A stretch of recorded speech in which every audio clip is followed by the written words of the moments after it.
नमस्कार दोस्तों, बहुत-बहुत स्वागत है आपका हमारे चैनल एनसीईआरटी सॉल्यूशन 99 में। दोस्तों आज की इस क्लास में हम एक महत्वपूर्ण प्रश्नोत्तरी लेके आए हैं। दोस्तों ये प्रश्नोत्तरी आपके लिए आगे आगामी होने वाली परीक्षाएं जैसे आप दोस्तों एसएससी, बैंक, रेलवे, पुलिस और एक दिवसीय परीक्षा दोस्तों जिसकी आप तैयारी कर रहे हैं उसके लिए प्रश्नोत्तरी दोस्तों ये बहुत ही महत्वपूर्ण साबित होगी दोस्तों। दोस्तों ये प्रश्नोत्तरी दोस्तों सामान्य विज्ञान से संबंधित प्रश्नोत्तरी दोस्तों। इसमें विज्ञान से रिलेटेड प्रश्न पूछे जाते हैं। तो दोस्तों आज इस प्रश्नोत्तरी को देखेंगे दोस्तों। तो दोस्तों हमने पिछले सत्र में प्रश्न क्रमांक प्रैक्टिस सेट 1 हल किया था। आज दोस्तों प्रैक्टिस सेट 2 को हल करेंगे। तो प्रैक्टिस सेट 2 देखते हैं दोस्तों क्या है इसमें। प्रैक्टिस सेट 2 में देखते हैं दोस्तों पहला क्वेश्चन क्या है। दोस्तों सामान्य विज्ञान की प्रश्नोत्तरी है और ये जो है एसएससी, रेलवे, बैंक सभी के लिए दोस्तों लाभकारी है, साबित होगी आपको। पहला क्वेश्चन देखते हैं दोस्तों क्या है। पृथ्वी के गुरुत्वाकर्षण क्षेत्र की तीव्रता अधिकतम होती है। दोस्तों बताना है कहाँ पर होती है। पृथ्वी के गुरुत्वाकर्षण क्षेत्र की तीव्रता अधिकतम होती है ध्रुवों पर, पृथ्वी के केंद्र पर, विषुवत रेखा पर और भूपृष्ठ पर। तो दोस्तों पृथ्वी का जो गुरुत्वाकर्षण बल होता है, गुरुत्वाकर्षण बल जो है ग्रेविटेशन फील्ड होता है दोस्तों। ये प्रत्येक वस्तु पृथ्वी अपनी ओर आकर्षित करती है दोस्तों, वो गुरुत्वाकर्षण कहलाता है। तो बताना इसकी क्षेत्र की तीव्रता अधिकतम कहाँ होती है। तो दोस्तों जो इसकी क्षेत्र की अधिकतम तीव्रता होती है दोस्तों वो होती है ध्रुवों पर। ध्रुव पर दोस्तों इसकी तीव्रता अधिकतम होती है और जो है इसके बाद विषुवत रेखा तक जाते हुए इसकी तीव्रता दोस्तों कम हो जाती है। तो गुरुत्वाकर्षण क्षेत्र की तीव्रता दोस्तों ध्रुवों पर अधिकतम होती है। प्रश्न क्रमांक 2 देखते हैं दोस्तों। ईंट से बने मकान की तुलना में कच्ची मिट्टी के मकान ग्रीष्म काल में ठंडे और शीत काल में अधिक गर्म हो जाते हैं। तो दोस्तों जो इसका जो इसमें 4 ऑप्शन दिए हैं। जल वाष्पन में गर्मियों में ठंडक और छिद्रों में आने वाली धूप के कारण सर्दियों में कच्ची मिट्टी गर्म हो जाती है। कच्ची मिट्टी कम ऊष्मारोधी है। कच्ची मिट्टी अच्छी चालक है, कच्ची मिट्टी बुरी चालक है। तो दोस्तों इसका जो राइट आंसर है वो है दोस्तों ए कि जो जल वाष्पन होता है दोस्तों तो उसमें गर्मियों में जो है जल वाष्प के रूप में जो है दोस्तों निकलता है, जिससे कि जो है वो क्या होते हैं मकान जो है ठंडे होते हैं। जबकि यही जो है शीत काल में दोस्तों धूप के कारण जो है सर्दियों में कच्ची मिट्टी गर्म हो जाती है, जिससे कि दोस्तों ये जो है गर्म हो जाते हैं। समुद्र के जल को किस प्रकार शुद्ध किया जाता है दोस्तों पूछा है। जो समुद्र का जल होता है किस विधि द्वारा उसको शुद्ध किया जाता है। फिल्ट्रेशन द्वारा, आसवन द्वारा, प्रभाजी आसवन द्वारा और वाष्पन द्वारा। तो दोस्तों समुद्र के जल को जो आसवन विधि द्वारा दोस्तों पृथक किया जाता है। आसवन विधि में दोस्तों जो है जल को गर्म करते हैं, जिससे जल की वाष्पें बनती है दोस्तों। इन वाष्पों को द्रवित किया जाता है और इनको इससे जो है दोस्तों इस विधि को आसवन विधि कहा जाता है। तो वाष्पों को द्रवित करके दोस्तों पृथक किया जाता है, इस विधि को आसवन विधि कहते हैं। प्रश्न क्रमांक 4 देते हैं। चमगादड़ किस कारण से अंधेरे में उड़ जाते हैं। दोस्तों 4 ऑप्शन दिए। वे अंधेरे की वस्तुओं को देख सकते हैं, वे पराशब्द ध्वनि तरंगे उत्पन्न करते हैं, उनकी टांगें कमजोर होती हैं, भूमि पर परभक्षी उन पर आक्रमण कर सकते हैं, वे रोशनी की कौन उत्पन्न करते हैं। तो दोस्तों जो चमगादड़ जो होते हैं वो उनमें जो है परावर्तक ध्वनि तरंग उत्पन्न करने की क्षमता होती है दोस्तों। पराश्रव ध्वनि तरंगे वे तरंगे होती है दोस्तों जिनकी आवृत्ति 20,000 हर्ट्ज से अधिक होती है। प्रश्न क्रमांक 5 देखते हैं दोस्तों। लंबी अवधि के उपयोग के बाद बल्ब के अंदर की ओर से एक धुंधला धब्बा बन जाता है, इसका क्या कारण है दोस्तों। लंबी अवधि के उपयोग के बाद बल्ब के अंदर की ओर एक धुंधला धब्बा बन जाता है, इसका कारण क्या है। टंगस्टन तंतु की वाष्प बनकर वहां एकत्रित हो जाती है, गर्मी के कारण शीशे में परिवर्तन आ जाता है, बल्ब की गर्मी के कारण ऊपर वाला शीशा काला हो जाता है, बल्ब के अंदर वाली धूल का जो ऊपर की ओर घनीकरण हो जाता है। तो दोस्तों जो इसका जो राइट आंसर है वो है दोस्तों ए, टंगस्टन तंतु की वाष्प बनकर वहां एकत्रित हो जाती है। इसके बाद दोस्तों प्रश्न क्रमांक 6वां देखते हैं। असमान द्रव्यमान वाले दो पत्थर समान वेग से ऊर्ध्वाधर ऊपर ऊपर फेंके जाते हैं। तो बताओ इनमें से कौन सी घटना घटित होगी दोस्तों। हल्का द्रव्यमान अधिक ऊंचाई तक जाएगा, भारी द्रव्यमान अधिक ऊंचाई तक जाएगा, इनमें से कोई भी अधिक द्रव्यमान तक जा सकता है और दोनों बराबर ऊंचाई तक जाएंगे। तो दोस्तों असमान द्रव्यमान वाले दो पत्थर हैं। मान लीजिए कोई पत्थर एक 5 किलोग्राम का है और एक पत्थर दोस्तों 10 किलोग्राम का है। दोनों पत्थर एक साथ ऊपर की ओर फेंके जाते हैं। तो दोस्तों बताना है कि इसमें क्या घटना होगी। तो दोस्तों इसमें जो है दोनों जो पत्थर जो होंगे दोस्तों बराबर ऊंचाई तक जाएंगे, क्योंकि दोस्तों जो द्रव्यमान जो है जो दोस्तों गुरुत्वीय त्वरण पर निर्भर नहीं करता। 7वां ठीक 0 डिग्री सेल्सियस पर कटोरे में रखे बर्फ और पानी में क्या परिवर्तन आएगा दोस्तों। 0 डिग्री सेल्सियस पर कटोरे में रखी बर्फ और पानी में क्या परिवर्तन होगा। थोड़ी सी बर्फ पिघल जाएगी, सारी बर्फ पिघल जाएगी, सारा पानी बर्फ बन जाएगा, कोई परिवर्तन नहीं होगा। तो दोस्तों साथ में बताना है दोस्तों, इसका राइट आंसर कोई परिवर्तन नहीं आएगा। प्रश्न क्रमांक 8वां देखते हैं दोस्तों, जब कोई जहाज नदी से समुद्र में प्रवेश करता है तो दोस्तों कौन सी घटना घटित होती है? वह जहाज ऊपर की ओर उठ जाता है, वह जिस द्रव्य से बना होता है उसके आधार पर ऊपर उठता है या नीचे जाता है, वह थोड़ा-सा नीचे चला जाता है, वह उसी स्तर पर रहता है।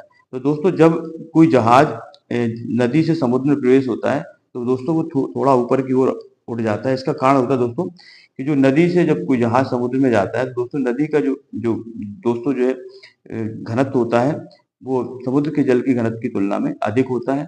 इसलिए दोस्तों जब कोई जहाज नदी से समुद्र में जाता है, तो वो ऊपर की ओर उठ जाता है। इसके बाद दोस्तों दूरस्थ स्थानों पर विद्युत चुम्बकीय तरंगें भेजने वाला पहला वैज्ञानिक है। दोस्तों दूरस्थ स्थानों पर जो विद्युत चुम्बकीय तरंगें भेजने वाला पहला वैज्ञानिक कौन है, बताना है। James Clerk Maxwell, Thomas Alva Edison, Heinrich Hertz और जॉन लोगी बियर्ड। तो दोस्तों इसका जो राइट आंसर है वो है जेन क्लार्क मैक्सवेल।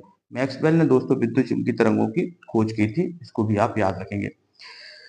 इसके बाद दोस्तों प्रश्न क्रमांक 10 देखते हैं। प्रश्न क्रमांक 10 में क्या पूछा है दोस्तों, क्यूरी बिंदु तापमान पर निम्नलिखित में से क्या होता है? दोस्तों क्यूरी बिंदु तापमान दोस्तों बताना है क्या होती है। धातु का चुंबकीय गुण समाप्त हो जाता है, धातु की चालकता कंडक्टिविटी समाप्त हो जाती है, धातु में तत्वांतरण हो जाता है, द्रव रेडियोएक्टिव हो जाता है। दोस्तों क्यूरी बिंदु बताना है तापमान पर क्या कौन सी घटना होती है। तो दोस्तों इसमें धातु का जो चुंबकीय गुण होता है वो क्या होता है दोस्तों, नष्ट हो जाता है। अब दोस्तों चुंबकीय गुण क्या होता है, चुंबकीय गुण होता है दोस्तों जबकि धातु के आसपास लोहे की छीलन को लाते हैं दोस्तों, तो वो लोहे की छीलन धातु क्या होती है, आकर्षित कर लेती है। इस गुण को दोस्तों चुंबकीय गुण कहा जाता है। तो क्यूरी बिंदु एक ऐसा तापमान होता है जहां पर धातु का चुंबकीय गुण क्या होता है दोस्तों, नष्ट हो जाता है। इसको आप याद रखें, इसको दोस्तों क्यूरी ताप कहा जाता है। सूची 1 का सूची 2 से मिलान करना दोस्तों, बताना है एक साइड ध्वनि के स्रोत दिए हैं और एक साइड दोस्तों दिए इनकी तीव्रता। पहला दिया है दोस्तों साधारण बातचीत, जोर से बातचीत, ट्रक ट्रैक्टर और मिसाइल। तो दोस्तों इसे बताना है। साधारण बातचीत में दिया दोस्तों 50 से 60 तीव्रता डेसिबल, जोर से बातचीत में दी 180, ट्रैक्टर में दोस्तों 90 से 110 और मिसाइल में 230 से 40 डेसिबल की तीव्रता है। तो दोस्तों इसका जो राइट आंसर है दोस्तों वो ये है। साधारण बातचीत में जो दोस्तों जो ध्वनि की तीव्रता होती है उसके जो दोस्तों 30 से 40 डेसिबल होती है, इसको आप याद रखेंगे। जोर से बातचीत में दोस्तों जो तीव्रता होती है ध्वनि की वो 50 से 60 डेसिबल होती है। ट्रैक्टर में की जो दोस्तों ध्वनि के स्रोत हैं, जो इनकी तीव्रता जो दोस्तों होती है वो होती है 90 से 100 डेसिबल के अंतर्गत, और जबकि मिसाइल की जो दोस्तों तीव्रता होती है वो होती है दोस्तों 180 डेसिबल के लगभग। तो दोस्तों इस तरह इसका राइट आंसर दोस्तों सी है। इसके बाद दोस्तों प्रश्न क्रमांक 12 देखते हैं, सूर्य का निकटतम स्थित ग्रह कौन सा है? दोस्तों सूर्य का जो सूर्य के सबसे निकटतम ग्रह बताना कौन सा है। तो दोस्तों जो सूर्य का जो सबसे निकटतम ग्रह है, इसको आप याद रखें दोस्तों, ये बुध है। इसके बाद दोस्तों यदि स्थिर वेग से चल रही गाड़ी में बैठा कोई बालक गेंद को वायु में सीधा ऊपर फेंके तो गेंद ऑप्शन 4 में दोस्तों उसके हाथ में गिरेगी, उसके सामने गिरेगी, उसके पीछे गिरेगी, उसमें से कोई नहीं। दोस्तों कोई स्थिर वेग से चल रही गाड़ी में बैठा कोई बालक गेंद को वायु में सीधा ऊपर फेंके तो दोस्तों कौन सी घटना होगी। तो दोस्तों इसका राइट आंसर है उसके गेंद जो है उसके हाथ में गिरेगी। दोस्तों प्रश्न क्रमांक 14 देते हैं, फ्रिक्शन कोण और रिपोज कोण निम्नलिखित में से किस रूप में होता है? एक दूसरे के समान, एक दूसरे के समानुपातिक, एक दूसरे के समान नहीं, उपरोक्त में से कौन है? दोस्तों फ्रिक्शन कोण जो है घर्षण कोण होता है, इसको आप याद रखेंगे। तो दोस्तों जो इसका राइट आंसर है वो है दोस्तों एक दूसरे के समान होते हैं दोस्तों, इसको आप याद रखेंगे। फ्रिक्शन कोण और रिपोज कोण। दौड़ के दौरान धावक का गुरुत्व केंद्र कहाँ होता है बताना दोस्तों, उसके पैरों के आगे, उसके पैरों के पीछे, शरीर के बाईं ओर और शरीर के मध्य। तो दोस्तों दौड़ने वाले धावक का जो गुरुत्व केंद्र होता है दोस्तों वो होता है उसके पैरों के आगे। गुरुत्व केंद्र दोस्तों वैसा केंद्र होता है जिस पर जो है वस्तु का समस्त भार कार्य करता है। अगर प्रश्न क्रमांक 16 देखते हैं, दुग्ध एक ऐसा कोलाइड तंत्र है, दुग्ध एक ऐसा कोलाइड तंत्र है जिसमें दोस्तों 4 ऑप्शन दिए, पानी को वसा में परिक्षेपित किया जाता है, वसा घुल जाती है, वसा को पानी में परिक्षेपित किया जाता है, वसा और पानी एक दूसरे पर परिक्षेपित हो जाते हैं। तो दोस्तों इसका जो राइट आंसर है वो है दोस्तों वसा को पानी में परिक्षेपित किया जाता है, दोस्तों इसका राइट आंसर सी है। यशद लेपन, प्रश्न क्रमांक 17 पूछा दोस्तों, यशद लेपन गैल्वेनाइजेशन क्या होता है? दोस्तों एसद लेवल या गैल्वेनाइजेशन होता है दोस्तों, या जिसको जस्तीकरण भी कहा जाता है दोस्तों हिंदी में। दोस्तों इसमें क्या होता है, लोहे के ऊपर जो है जिंक की परत चढ़ाई जाती है दोस्तों, जस्ते की परत चढ़ाई जाती है लोहे की, ताकि जो है उसका संक्षारण ना हो दोस्तों। तो लोहे की जो है वस्तु पर जो है जस्ते की परत चढ़ाना दोस्तों कहलाता है यसद लेपन या गैल्वेनाइजेशन। तो दोस्तों देखते हैं इसमें कौन सा ऑप्शन है, तो ये लोहे पर जस्ता चढ़ाना। तो दोस्तों इसका राइट आंसर है ये। दोस्तों लोहे पर जस्ते की परत इसलिए चढ़ाई जाती है ताकि दोस्तों संक्षारण ना हो। संक्षारण में दोस्तों क्या होती है, धातु जो है क्या है, धातु जो है, धातु की जो गुण होता है दोस्तों धीरे धीरे नष्ट हो जाता है, और इस क्रिया को दोस्तों जंग लगना भी कहा जाता है। तो इस क्रिया द्वारा जो दोस्तों गैल्वेनाइजेशन द्वारा धातु की जो है दोस्तों लाइफ को, उसका जो है जीवन बढ़ जाता है धातु का दोस्तों। कार्बन का परमाणु क्रमांक 6 है, और परमाणु क्रमांक और इसका परमाणु भार 12 है दोस्तों। तो कार्बन के नाभिक में कितने प्रोटॉन होते हैं दोस्तों, कार्बन का परमाणु क्रमांक 6 है। दोस्तों आपको फार्मूला याद रखना कि परमाणु क्रमांक होता है जो जो दोस्तों इलेक्ट्रॉन प्रोटॉन और परमाणु क्रमांक दोस्तों बराबर होते हैं, इसको आप याद रखेंगे। दोस्तों परमाणु क्रमांक 6 है, तो दोस्तों इलेक्ट्रॉन भी 6 होंगे और प्रोटॉन भी 6 होंगे। दोस्तों इसके प्रोटॉन 6 होंगे, दोस्तों राइट आंसर दोस्तों 6 है। दोस्तों परमाणु क्रमांक जो है इलेक्ट्रॉन और प्रोटॉनों की संख्या के बराबर होता है। दोस्तों परमाणु क्रमांक 6 है, तो इसका इलेक्ट्रॉन और प्रोटॉन भी 6 होंगे, तो इसका राइट आंसर दोस्तों बी है, पृष्ठ क्रमांक 18 का।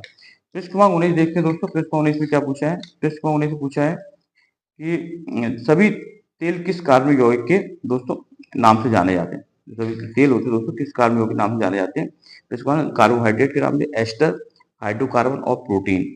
तो दोस्तों जो सभी तेल होते हैं जो है दोस्तों वो जो है हाइड्रोकार्बन के नाम से जाने जाते हैं। दोस्तों अब हाइड्रोकार्बन क्या होते हैं दोस्तों, हाइड्रोजन और कार्बन से मिलकर बने हुए यौगिक दोस्तों हाइड्रोकार्बन कहलाते हैं। मेथेन, एथेन, ये दोस्तों सभी हाइड्रोकार्बन। दोस्तों हाइड्रोकार्बन दो प्रकार के होते हैं दोस्तों, संतृप्त हाइड्रोकार्बन और असंतृप्त हाइड्रोकार्बन। निम्नलिखित में से कौन हरित गैस नहीं है, दोस्तों बताना कौन सी ग्रीन हाउस गैस नहीं है। तो दोस्तों मीथेन, नाइट्रोजन, कार्बन डाइऑक्साइड और नाइट्रस ऑक्साइड। तो दोस्तों दिए गए ऑप्शन में जो है नाइट्रोजन जो है दोस्तों हरित गैस नहीं है, ग्रीन हाउस गैस के अंतर्गत नहीं आती। जबकि मीथेन का दोस्तों इसका फार्मूला होता है CH4, कार्बन डाइऑक्साइड का दोस्तों CO2 और नाइट्रस ऑक्साइड का दोस्तों N2O। जबकि दोस्तों नाइट्रोजन जो है ग्रीन हाउस गैसों के अंतर्गत नहीं आती, इसको आप याद रखेंगे। पृष्ठ क्रमांक किसे पूछा दोस्तों, हैमबर्गर परिघटना को निम्नलिखित में से अन्य किस रूप में जाना जाता है। तो चार ऑप्शन दिए दोस्तों, सोडियम पंप के नाम से, क्लोराइड शिफ्ट के नाम से, एनारोबिक उत्पीड़न के नाम से और श्वसन भागफल के नाम से। तो दोस्तों इसका राइट आंसर क्लोराइड शिफ्ट के नाम से दोस्तों हैमबर्गर परिघटना को जाना जाता है। जो तत्व ऑक्सीजन पर प्रतिक्रिया नहीं करते, दोस्तों बताना कि ऐसे कौन तत्व है जो ऑक्सीजन से क्रिया नहीं करता है। तो दोस्तों इसमें चार ऑप्शन थी, क्लोरीन, आयोडीन, नाइट्रोजन और हीलियम। तो दोस्तों इसका जो राइट आंसर दोस्तों वो है हमारा डी, हीलियम। हीलियम तत्व जो है दोस्तों ऑक्सीजन से क्रिया नहीं करता। दोस्तों हीलियम जो है एक अक्रिय गैस है, और दोस्तों अक्रिय गैसों का जो बाहरी कोष होता है दोस्तों वो पूर्ण होता है। बाहरी कोष अष्टक पूर्ण होने के कारण ना तो ये इलेक्ट्रॉन दोस्तों दे सकते हैं और ना इलेक्ट्रॉन ले सकते हैं। इसी कारण दोस्तों ये क्रिया नहीं करते हैं। तो दोस्तों हीलियम एक अक्रिय गैस है, इससे दोस्तों ये ऑक्सीजन से क्रिया नहीं करती, इसको आप याद रखेंगे। तो दोस्तों इसका राइट आंसर होगा डी। प्रश्न क्रमांक 23 देखते हैं, निम्नलिखित में वह धातु कौन सी है जो उभयधर्मी ऑक्साइड प्रदान करती है। दोस्तों बताना कौन सी धातु जो उभयधर्मी ऑक्साइड। तो दोस्तों उभयधर्मी ऑक्साइड जो दोस्तों बोलते हैं एल्युमिनियम। दोस्तों एक ऐसी धातु है जो उभयधर्मी ऑक्साइड जो का गुण रखती है दोस्तों। इसके बाद दोस्तों तापीय विद्युत केंद्र का प्रमुख गैसीय प्रदूषक कौन सा है। दोस्तों तापीय विद्युत केंद्र जो होते हैं थर्मल पावर, उनमें जो है बताना प्रमुख गैसीय प्रदूषक है कौन सा, ऐसा जो गैसीय प्रदूषक है वो बताते हैं दोस्तों।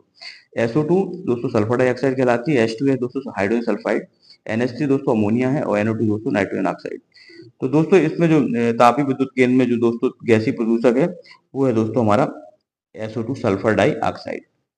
पृष्ठ क्रमांक 25 देखते हैं, जब दो इलेक्ट्रॉन एक ही कक्ष में होते हैं दोस्तों, जब दो इलेक्ट्रॉन एक ही कक्ष में होते हैं तो उनमें क्या पाया जाता है। दोस्तों पाउली का नियम है दोस्तों, जब दो इलेक्ट्रॉन एक ही कक्ष में होते हैं दोस्तों तो उनमें चक्रण कैसा होता है, विपरीत होता है दोस्तों। तो दोस्तों इसका राइट आंसर विपरीत चक्रण होता है। दोस्तों एक जो इलेक्ट्रॉन का जो चक्रण दोस्तों दो प्रकार से होता है, एक होता है क्लॉकवाइज और एक एंटी क्लॉकवाइज। तो दोस्तों जब दो इलेक्ट्रॉन एक ही कक्ष में होते हैं तो उनमें चक्रण विपरीत दिशा में होते हैं दोस्तों, इसको आप याद रखेंगे। ये दोस्तों पाउली का नियम है। प्रश्न क्रमांक 26 में देखते हैं, खाने का नमक जो होता है बरसात के मौसम में गीला क्यों हो जाता है दोस्तों। जो आप खाने का नमक दोस्तों प्रयोग करते हैं NaCl, सोडियम क्लोराइड, तो वो बताना दोस्तों बरसात में गीला क्यों हो जाता है। तो दोस्तों चार ऑप्शन दिए, सोडियम क्लोराइड आसंजक होता है, सोडियम क्लोराइड पसीजने वाला होता है, सोडियम क्लोराइड में सोडियम आयोडाइड की कुछ मात्रा होती है, सोडियम क्लोराइड में मैग्नीशियम क्लोराइड जैसी आसंजक अशुद्धता होती है।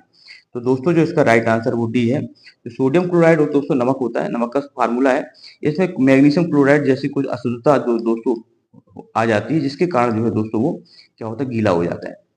तो दोस्तों सोडियम क्लोराइड में मैग्नीशियम क्लोराइड की अशुद्धि के कारण दोस्तों ये जो है गीला हो जाता है। हार्ट पेशरों में प्रयुक्त विक्टर नाभिक होता है दोस्तों, बताना जो है हार्ट पेशरों में प्रयुक्त विक्टर नाभिक रेडियो एक्टिव पदार्थ कौन सा होता है दोस्तों? यूरेनियम, प्लूटोनियम, ड्यूटेरियम और रेडियम। तो दोस्तों जो इसका जो राइट आंसर है वो दोस्तों है ड्यूरेनियम। दोस्तों यूरेनियम दोस्तों एक रेडियो एक्टिव पदार्थ है, इसको आप याद रखेंगे। रेडियो एक्टिव पदार्थ दोस्तों वो कहलाते हैं जो है आप अपने अंदर से अल्फा बीटा, तो जो स्वतः विकसित होते हैं दोस्तों रेडियो एक्टिव पदार्थ होते हैं, वो अपने अंदर से अल्फा बीटा और गामा किरणों का उत्सर्जन करते हैं। ये दोस्तों रेडियो एक्टिव पदार्थ कहलाते हैं और दोस्तों इनके इस गुण को रेडियो एक्टिवता कहा जाता है। सबसे सर्वप्रथम दोस्तों रेडियो एक्टिव जो किरणों की खोज दोस्तों हेनरी बैक्यूरेल ने की थी और मैडम क्यूरी ने। इसको इसलिए सर्वप्रथम इनको जो है रेडियो एक्टिवता पर नोबेल पुरस्कार मिला था दोस्तों। इसके बाद दोस्तों प्रश्न क्रमांक जो है 28 देखते हैं। दोस्तों पेयजल को शुद्ध करने के लिए पोटेशियम परमैंगनेट का प्रयोग किया जाता है, क्योंकि ये है दोस्तों पोटेशियम परमैंगनेट दोस्तों एक लाल दवा कहलाती है। ये जल को शुद्ध करने के लिए प्रयोग की जाती है दोस्तों। तो इसका जो रीजन बताना दोस्तों क्यों प्रयोग की जाती है। अपचायक होती है, जल की अशुद्धियों को घोल देता है, अनवर्की कारक है, उपचायक आक्सी कारक है। तो दोस्तों जो इसका जो राइट आंसर है वो है दोस्तों ए, अपचायक होता है ये दोस्तों। जल में जो अशुद्धियां होती है दोस्तों उनको ये दूर करता है दोस्तों, पोटेशियम परमैंगनेट, या दोस्तों इसको जो है लाल दवा के नाम से जाना जाता है। और दोस्तों इसका फार्मूला होता है KMnO4, इसको भी आप याद रखेंगे। पृष्ठ क्रमांक 29 में देखना दोस्तों, सूची 1 का सूची 2 से मिलान करना है दोस्तों। पहला दिया दोस्तों ईथर, कीटोन, एल्डिहाइड और एस्टर। दोस्तों ईथर का जो दोस्तों क्रियात्मक समूह होता है दोस्तों वो होता है दोस्तों ROR। तो दोस्तों इसका राइट आंसर 4 है। कीटोन का जो क्रियात्मक समूह होता है दोस्तों RCOR होता है। एल्डिहाइड का क्रियात्मक समूह होता है RCHO और एस्टर का क्रियात्मक समूह होता है दोस्तों RCOOR। इसको आप याद रखेंगे। पृष्ठ क्रमांक दोस्तों 30 बताना समान किस्म का कोयला कैसा होता है दोस्तों, बताना समान किस्म का कोयला कैसा होता है। बिटुमिनस टाइप का होता है, पीट टाइप का होता है, लिग्नाइट प्रकार का होता है या एंथ्रासाइट होता है। तो जो समान किस्म का कोयला होता है दोस्तों कोक होता है, वो जो होता है वो बिटुमिनस प्रकार का कोयला होता है दोस्तों, इसको आप याद रखेंगे। दोस्तों कोयले की कई प्रकार की वैरायटी होती है दोस्तों, बिटुमिनस, एंथ्रासाइट, पीट, लिग्नाइट। तो दोस्तों जो सामान्य किस्म का जो कोयला होता है दोस्तों साधारण कोयला, उसमें बिटुमिनस पाया जाता है, बिटुमिनस की मात्रा सबसे ज्यादा होती है। पृष्ठ क्रमांक दोस्तों 31 देखते हैं। पृष्ठ क्रमांक 31 में क्या पूछा है, पृष्ठ क्रमांक 31 में पूछा दोस्तों क्लोरोफिल प्रकाश के किन घटकों में अवशोषित करता है दोस्तों, बताना क्लोरोफिल प्रकाश के किन घटकों को अवशोषित करता है दोस्तों। इसमें पृष्ठ क्रमांक 4 ऑप्शन दिए थे, इंडिगो और नारंगी, बैगनी और रक्त, बैगनी और पीला और नीला और रक्त। तो जो क्लोरोफिल होता है दोस्तों पत्तियों में पाया जाता है और दोस्तों क्लोरोप्लास्ट भी कहा जाता है। ये दोस्तों जो है बैगनी और रक्त लाल रंग होता है, इन घटकों को दोस्तों अवशोषित कर लेता है। संयुक्त पर्ण वाला पौधा कौन सा हो दोस्तों, ऐसा पौधा बताना दोस्तों जिसमें संयुक्त पर्ण होती है। तो 4 ऑप्शन दिए, पपीता, जवा कुसुम, नारियल और पीपल। तो दोस्तों जो इसका राइट आंसर है वो है दोस्तों नारियल। नारियल जो है संयुक्त पर्ण वाला पौधा होता है। शुद्ध क्रिस्टलीय रूप में विलगित पहला एंजाइम कौन सा था दोस्तों, एंजाइम बताना। दोस्तों एंजाइम क्या होते हैं दोस्तों, पहले तो आपको ये पता होना चाहिए कि एंजाइम क्या होते हैं। दोस्तों एंजाइम एक जटिल कार्बनिक यौगिक पदार्थ होते हैं दोस्तों, जो शरीर की जो जैव रासायनिक क्रिया है दोस्तों उनको जो है उनको जो है प्रेरित करते हैं दोस्तों एंजाइम। तो दोस्तों जैव रासायनिक क्रियाओं को जो प्रेरित करने का कार्य करते हैं दोस्तों एंजाइम। तो बताना शुद्ध क्रिस्टलीय रूप में पहला एंजाइम कौन सा था। 4 ऑप्शन दिए दोस्तों, कैटालेस, एमिलेस, क्लीरेस और लाइपेज। तो दोस्तों इसका जो राइट आंसर दोस्तों वो है एमिलेस। प्रश्न क्रमांक 14 दोस्तों, कार्बोहाइड्रेट शरीर के किस रूप में संचित होता है दोस्तों, कार्बोहाइड्रेट शरीर किस रूप में संचित होता है। ग्लाइकोजन के रूप में, ग्लूकोज के रूप में, सुक्रोज के रूप में और स्टार्च के रूप में। तो दोस्तों इसका जो राइट आंसर है वो है दोस्तों ग्लाइकोजन। कार्बोहाइड्रेट जो है ग्लाइकोजन के रूप में संचित होते हैं दोस्तों, ये शरीर को ऊर्जा प्रदान करते हैं। प्रश्न क्रमांक बेहतर देते हैं, प्रतिजैविक क्या होता है। जीवाणु के विकास को बाधित करने वाला कोई संश्लिष्ट यौगिक, किसी जीवित जीव द्वारा निर्मित कोई रासायनिक यौगिक जो अन्य जीवों के विकास को बाधित करता है, किसी जीवित जीव द्वारा संश्लिष्ट कोई यौगिक जो जीवाणुओं के विकास को बाधित करता है, अन्य जीवों के विकास को बाधित करने वाला कोई संश्लिष्ट जो है यौगिक।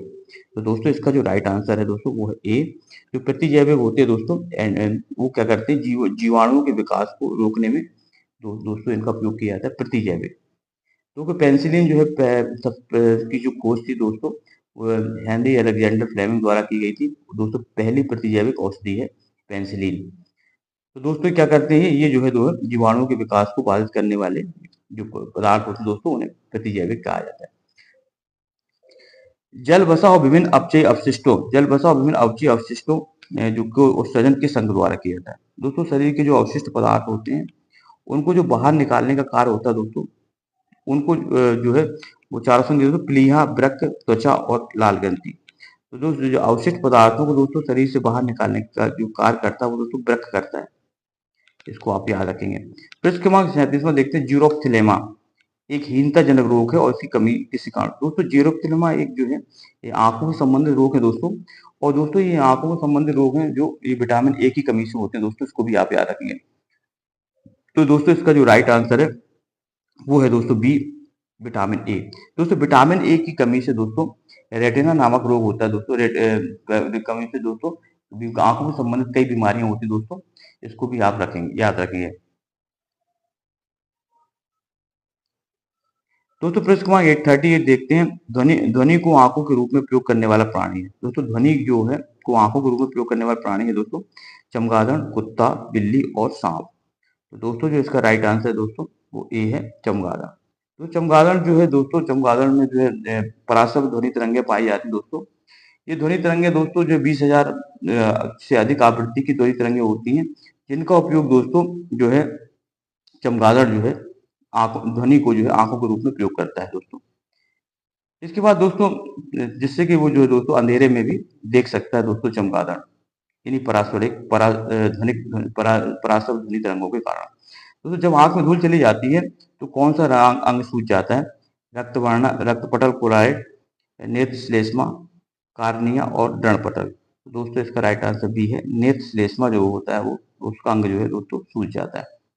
इसके बाद दोस्तों प्रश्न क्रमांक 40 देखते हैं। प्रश्न क्रमांक 40 में क्या पूछा है, मानव शरीर के समान कोशिका में गुणसूत्रों की संख्या कितनी होती है? दोस्तों अक्सर परीक्षाओं में पूछा जाता है कि मानव शरीर की समान कोशिका में जो गुणसूत्रों की संख्या दोस्तों 23 जोड़ा गुणसूत्र पाया जाता है।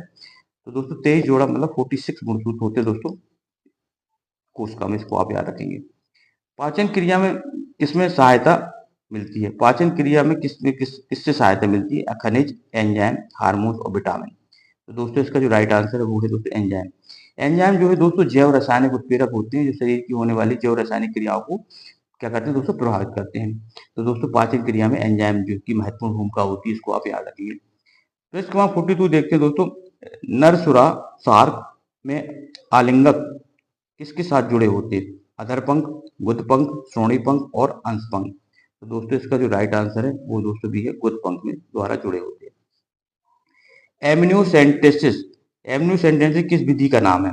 गर्भ में शिशु के स्वास्थ्य की दशाओं का पता लगाने में, कृत्रिम गर्भाधान में, अमीनो अम्ल अनुक्रम का पता लगाने में, गर्भपात प्रेरित करने में। तो दोस्तों जो इसका जो राइट आंसर वो दोस्तों है एक गर्भ में शिशु के स्वास्थ्य की दशाओं का पता लगाने में की विधि जो है एमनियोसेंटेसिस कहलाती है दोस्तों। हाइड्रोफाइट किसे कहते हैं दोस्तों? हाइड्रोफाइट किसे कहते हैं? एक जड़ रहित पौधे को, एक पौधी रोग को, एक जलीय पौधे को, एक सामुद्रिक जानवर को। तो दोस्तों इसका जो राइट आंसर वो है एक जलीय पौधे को दोस्तों हाइड्रोफाइट कहा जाता है। प्रश्न क्रमांक जो है 45 देखते हैं। प्रश्न क्रमांक 45 में दोस्तों क्या पूछा है?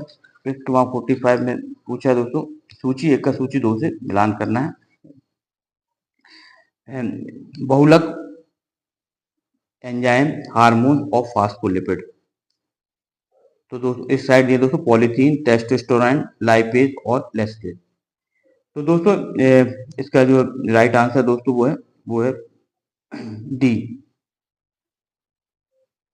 बहुलक जो है दोस्तों पॉलीथीन है, बहुलक पीवीसी, पॉलीवाइनिल क्लोराइड। एंजाइम दोस्तों वो है लाइपेज, लाइपेज दोस्तों एंजाइम है। हार्मोन जो है दोस्तों जो है वो टेस्टोस्टेरोन है जो वृषण में पाया जाता है दोस्तों। और फास्फोलिपिड दोस्तों है वो है हमारा लेसिथिन। इसके बाद दोस्तों प्रश्न क्रमांक 46 देते हैं, असेंबली भाषा में प्रयुक्त संकेतक कौन सा है? असेंबली भाषा में जो दोस्तों ये कंप्यूटर से संबंधित क्वेश्चन है, असेंबली भाषा में प्रयुक्त संकेतक बताना कौन सा दोस्तों? तो असेंबली भाषा में जो प्रयुक्त संकेतक है दोस्तों वो है दोस्तों मिनियोमिक। इसके बाद दोस्तों प्रश्न क्रमांक 47 देखते हैं। 47 में क्या पूछा गया? 47 पूछा निम्नलिखित में से कौन सा हार्डवेयर नहीं है दोस्तों, बताना हार्डवेयर कौन सा नहीं है। दोस्तों प्रोसेसर, चिप, माउस और प्रिंटर। दोस्तों तीनों हार्डवेयर हैं जबकि दोस्तों जो है जावा एक लैंग्वेज है, ना कि दोस्तों हार्डवेयर। संचार नेटवर्क जिसका प्रयोग बड़ी संस्थानों तथा प्रादेशिक, राष्ट्रीय और वैश्विक क्षेत्र में किया जाता है, कौन से कहलाता है दोस्तों? वैन, लैन, वैन, मैन। तो दोस्तों जिसका प्रयोग जो है राष्ट्रीय स्तर पर वैश्विक क्षेत्र में किया जाता है दोस्तों, सूचना प्रौद्योगिकी के अंतर्गत आता है दोस्तों ये। और दोस्तों इसका जो वो विस्तृत नेम है दोस्तों, वो है इसका दोस्तों वैन। इसका दोस्तों पूरा अर्थ होता है wide area network, wide area network. और दोस्तों लेन का अर्थ होता है दोस्तों जो है लोकल एरिया नेटवर्क। पृष्ठ क्रमांक 49 देखते हैं। एक विश्व ग्लोबर की वेबसाइट विकिलीक्स एक अंतर्राष्ट्रीय संगठन है, कहाँ स्थित दोस्तों बताना है। विकिलीक्स जो है एक अंतर्राष्ट्रीय संगठन है, नॉर्वे में स्थित है, यूएसए में स्थित है, यूके में स्थित है या स्वीडन में स्थित है। तो दोस्तों इसका जो राइट आंसर है ये दोस्तों विकिलीक्स जो है एक अंतर्राष्ट्रीय संगठन है जो स्वीडन में स्थित है। एचटीएमएल में नॉस हेड प्रतीक क्या करता है? रेखा की मोटाई को परिभाषित करता है। उदाहरण के लाल रंग को प्रदर्शित करता है, रेखा को लाल रंग में प्रदर्शित करता है, रेखा को गहरे दूसरे रंग में परिवर्तित करता है। दोस्तों एचटीएमएल होता है दोस्तों हाइपर टेक्स्ट मार्कअप लैंग्वेज में जो नोस हेड होता है दोस्तों, उसका जो प्रयोग किया जाता है दोस्तों, वो किया जाता है रेखा को गहरे दूसरे रंग में प्रदर्शित करने में। तो दोस्तों इस तरह जो है ये हमारी प्रस्तुति थी दोस्तों। आप हमारे चैनल में दोस्तों पहली बार जुड़े हैं तो आप हमारे चैनल को सब्सक्राइब कर दें दोस्तों, लाइक कर दें और ज़्यादा से ज़्यादा लोगों को शेयर करें। दोस्तों इस तरह हम आपके लिए नई नई प्रस्तुति दोस्तों लेके आते रहेंगे दोस्तों। तब तक के लिए दोस्तों जय हिंद, जय भारत दोस्तों, वंदे मातरम दोस्तों।